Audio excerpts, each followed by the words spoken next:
Hey guys, welcome back to Casual Wizard MTG. I just appeared. You thought I was a plush animal. You thought I was a stuffed pug, but I'm not. I'm actually a casual wizard. Today I just wanted to talk a little bit about the past. I got Liliana behind me. You know, way back when I started, there was no such thing as planeswalkers. I guess the idea is the players, we are the planeswalkers. These guys didn't exist. When I got back into it, there's like, I don't even know how many planeswalkers there are, but Liliana, once I met her, she became like my dream woman. So she's gonna sit over my shoulder, she's gonna put her arm around me. Like I'd love, imagine taking her home to meet Mom, right? She'd make quite the impression. But yeah, she's my dream woman. Anyway, so just wanted to talk a little bit about back when I started playing there. Everyone probably knows this, but just in case, the only rule used to be, I think when it first started, the only rule for Magic was you'd have to have 40, I think it was 40, maybe 45 cards in your deck. Other than that, there weren't any other rules, just win. And you also had to ante a card. So at random, you'd pick a card from your deck, and you would put it up for ante. If you lost, that means whoever beat you would take your card. And this is like permanent thing. It wasn't just for the end of your playing session and you get it back. Nope, you lost the card indefinitely. And I think that rule changed pretty quickly. People got really mad, including myself, about the cards we were losing. So I just want to talk about real quick the first card that I won and the first card that I lost. And they're actually, one of them is actually one of my all-time favorite cards. I'm not sure if you can see because of the reflection and everything. I gotta get a better camera so I can like focus on this stuff. But this is the Force of Nature. It's an 8/8 creature. Excuse me. It's an 8/8 creature. Trample. And you have to pay 4 green mana during your upkeep. Otherwise, he does 8 damage to you. So it's like, it's pretty cheap, I guess. 6 for an 8/8 trample is pretty great. Especially back in the day. I mean, before there were enormous creatures like there are now, before there were, you know, all the Eldrazi and such. 8/8 was one of the biggest. I think there was a card, Leviathan. I think that was a 10/10. I think that was flying. It might be trample. I can't remember. I couldn't find the card. I know it's in one of my boxes. I just couldn't find it. But Leviathan at 10/10, I believe, was the biggest card creature at the time. But anyway, 8/8 trample. This guy used to win me so many games. And he actually was the first card I lost in an ante. And I was so mad. I love this dude. One of my friends beat me. I think, I can't remember. He had something cool up for ante too when we looked at it, but not as cool as Force of Nature. And I was so pissed off.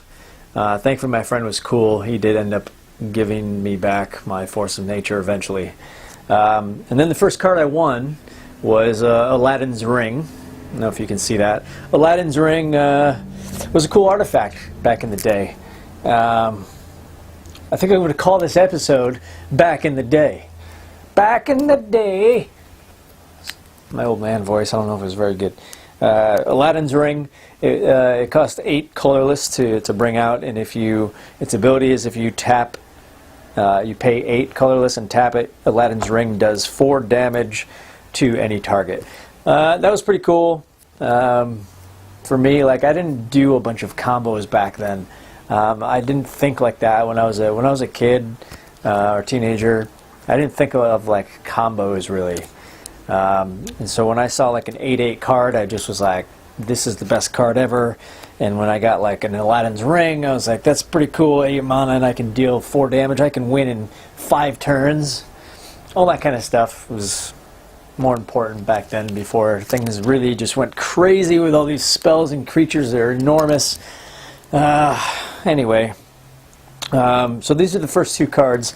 What I lost and what I won back in the days of antes. And real quick before I end, I just want to talk about more back in the day. Some cards that are just classics, my classics. And some of them I think have held up, and some of them have not.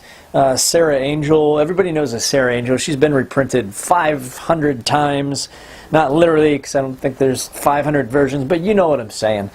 Sarah Angel is just an awesome card, and such an awesome, powerful card back in the day. Sengir Vampire, that was another one of my favorites. And the artwork is pretty cool. I don't know, he's like licking. I don't know, you probably can't see this. You probably have seen this. I don't know if I can throw it up on the screen or something. But Sengir, he's like licking somebody's vein or an artery. It's pretty gross and cool. But this dude was the bomb back in the day, and when you get him out and somebody else has that Sarah Angel, and then he takes out the Sarah Angel or without dying somehow, it's like then he gets a 1/1 counter. I thought that was the coolest thing ever, man. Like, who beats the Sengir Vampire? You know who beats the Sengir Vampire? The Northern Paladin. I love this dude. I don't know if they printed him more or not. I'd have to look into that. You guys would probably know. Northern Paladin, he's a cost of 4, converted cost of 4, 2 whites, 2 colorless. He's a 3/3, and he was cool. You pay 2 white ones, you tap him, and you destroy a black card in play. And that was awesome. He took out anything black, and he was tough to kill. He's 3/3. He's pretty great creature on his own. So I loved him, and then my next card, Nightmare. Nightmare's been reprinted. I think I have a few different versions of this guy. Nightmare was a kick-ass card. Every time I would get him out, he would do some shit. He'd take care of some opponents for me. So Nightmare was always one of my favorites. Lord of the Pit, he's been printed a few times. I think, he looks a lot like the Planeswalker Nicol Bolas. Is that how you say it? Nicol Bolas. I'm not sure if that's the idea of what this guy is supposed to be or not, but this card, the artwork actually looks a lot like one of the more powerful and expensive Nicol Bolas cards out there. 7/7 flying trample, and he's awesome. I mean, not too much could beat this card back in the day either. This was just one of the standout cards. Used to love this. Eye for an Eye. I'm not sure if this was printed again, but Eye for an Eye was basically, you hit me with 4, bam, bitch, I play this instant and hit you for 4. So it's kind of worked, and I really loved this card. Then there was the Air Elemental, which was another 4/4, another 4/4 flying, and I have a Visitor. And she was another just awesome 4/4 flying creature. So yeah, those are some of my favorite cards back in the day. So yeah, they don't make them like they used to, and maybe that's a good thing, maybe it's a bad thing, not for me, I don't know. Anyway, thanks for checking out another video with Casual Wizard MTG.